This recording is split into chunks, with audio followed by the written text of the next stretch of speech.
6 weeks after her initial contact with law enforcement, Margaret got the call. The results came back positive.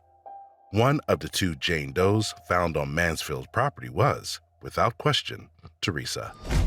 While her sister was glad Teresa's remains were finally uncovered, this revelation was bittersweet, as both their parents died without ever knowing what happened to her. Mansfield's last unknown victim remains unidentified to this day.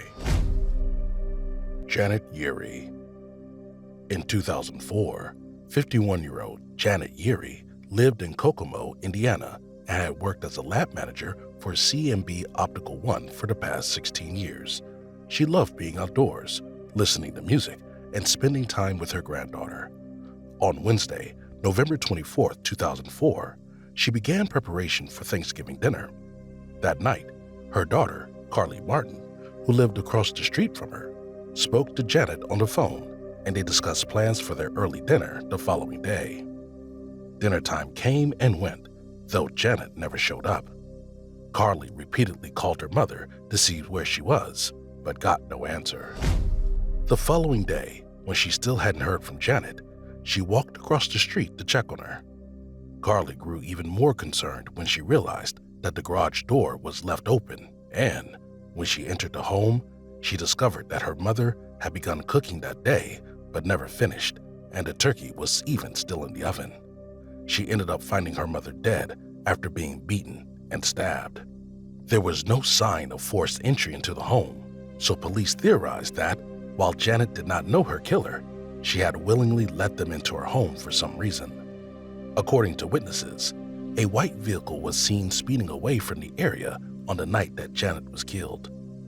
Investigators immediately suspected a man named Danny Case, who was allegedly dropped off in Janet's neighborhood the night before Thanksgiving and went door to door looking for a ride home. At the time of the murder, Case was wanted in another county for a charge of attempted murder. He was arrested for this charge at the Indianapolis International Airport 2 months later, but he committed suicide in the airport holding cell before police could get any information from him. Police looked through some of the items that Case had with him and discovered that there was blood on many of them, but there wasn't enough to get a good DNA sample. While police still believed that Case was the perpetrator, Janet's daughter, Carly, wasn't convinced. However, there wasn't enough evidence to definitively link him, and no new leads came in, so the case went cold for nearly 2 decades. The next break came when a friend of Case told police that he had once confessed the murder to him. Allegedly, Case told him that he had killed a woman who lived on the same street that Janet did. Apparently, Case had knocked on Janet's door to ask about borrowing her phone to call for a ride home.